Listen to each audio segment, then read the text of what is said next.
Quando a gente fala em heróis hoje, é impossível não pensar nos grandes filmes da Marvel, nos efeitos especiais gigantescos, nos multiversos e nas batalhas que dominam os cinemas do mundo inteiro. Mas quem viveu os anos 80 e 90 no Brasil sabe que, muito antes disso tudo existir, já havia heróis capazes de parar o país inteiro na frente da televisão. Heróis diferentes, estranhos, misteriosos, vindos diretamente do Japão. E mesmo sem bilhões de dólares, eles fizeram uma geração inteira acreditar no impossível. Antes da Marvel dominar o planeta, o Brasil sonhava com Jaspion. E se esse vídeo despertar aquela nostalgia boa da infância, já deixa o seu like agora, se inscreve no canal e ativa o sininho. Porque aqui a gente revive as memórias que marcaram gerações inteiras. Naquela época, a televisão aberta era quase mágica. Não existia streaming, não existia internet, não existia spoiler. O que existia era ansiedade. Era correr para casa depois da escola. Era sentar no chão da sala. Era assistir tudo numa TV de tubo cheia de chiado e mesmo assim sentir que aquilo era o maior espetáculo do mundo. E foi nesse cenário que os heróis japoneses chegaram ao Brasil como um verdadeiro fenômeno cultural. O mais impressionante é que ninguém estava preparado para aquilo. De repente, surgia na tela um guerreiro espacial usando armadura metálica, enfrentando monstros gigantes, explodindo robôs e defendendo a humanidade. O nome dele? Jaspion. E talvez nenhuma outra série represente tanto a infância brasileira quanto ele. O Fantástico Jaspion não era apenas um seriado. Era um evento nacional. As crianças imitavam os golpes no recreio. As lojas vendiam brinquedos piratas aos montes. Os cadernos escolares ganhavam adesivos do herói. E a música de abertura virou praticamente um hino da infância dos anos 80. O mais incrível é que, olhando hoje, os efeitos especiais eram simples. Muitas explosões eram claramente feitas com miniaturas. Os monstros tinham fantasias visivelmente artificiais. Mas para uma criança daquela época, aquilo era real. Porque o que importava não era o orçamento, era a imaginação. Jaspion nos fazia acreditar que coragem podia vencer qualquer coisa, que mesmo sozinho, alguém podia enfrentar o mal e proteger pessoas inocentes. E naquele Brasil cheio de dificuldades econômicas, violência urbana e problemas sociais, esses heróis acabavam oferecendo algo raro: esperança. E então vieram os esquadrões. Changeman chegou como uma explosão de energia na televisão brasileira. 5 guerreiros coloridos lutando contra o Império Gosma parecia algo absolutamente revolucionário.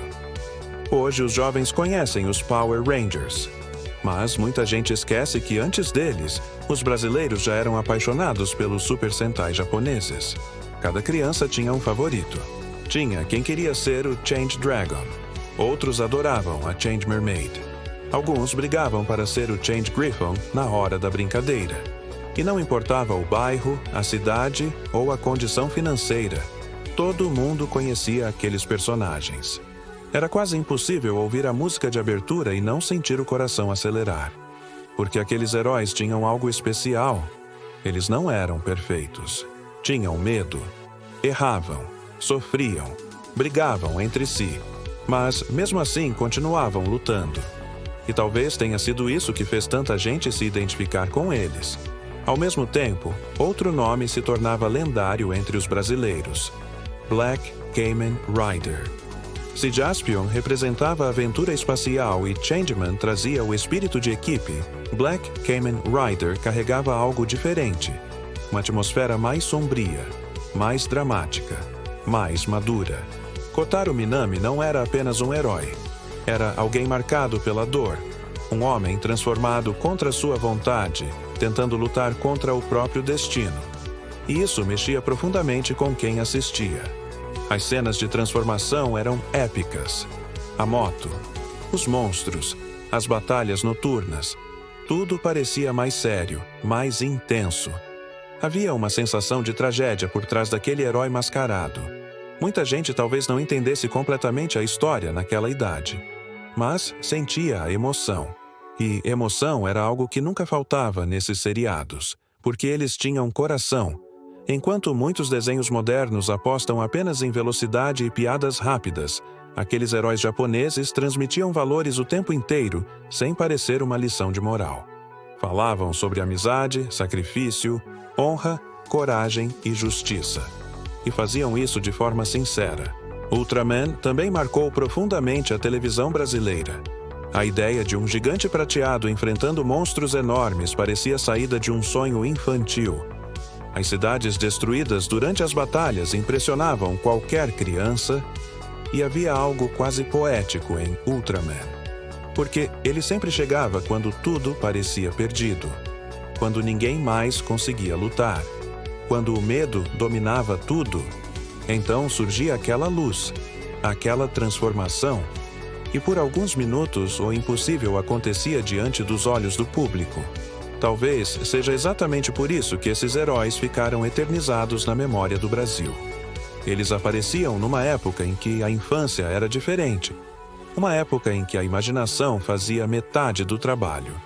As crianças não precisavam de gráficos hiperrealistas.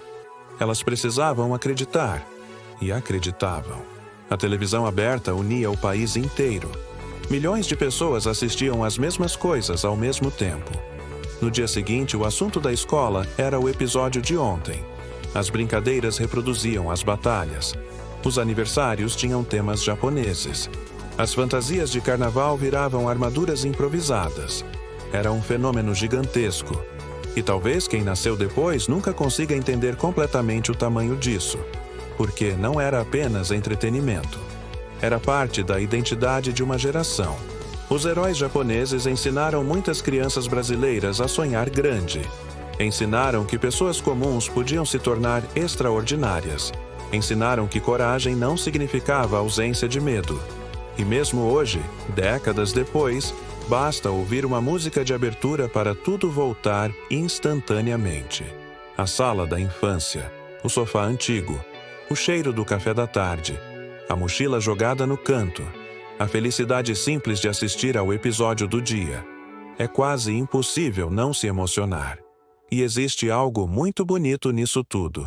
Porque esses personagens atravessaram gerações sem precisar de campanhas bilionárias ou universos cinematográficos gigantescos. Eles sobreviveram por causa da memória afetiva, porque ficaram guardados no coração das pessoas. Hoje, muita gente revisita Jaspion, Changeman, Black Kamen Rider e Ultraman no YouTube e percebe algo curioso. Talvez os efeitos não sejam tão impressionantes quanto eram antes, mas a emoção continua exatamente igual. Porque nostalgia não é apenas lembrar do passado, é sentir novamente quem nós éramos naquela época. E talvez aqueles heróis tenham marcado tanto o Brasil, justamente porque chegaram num momento em que o país precisava sonhar. Precisava acreditar em justiça. Precisava acreditar que o bem podia vencer.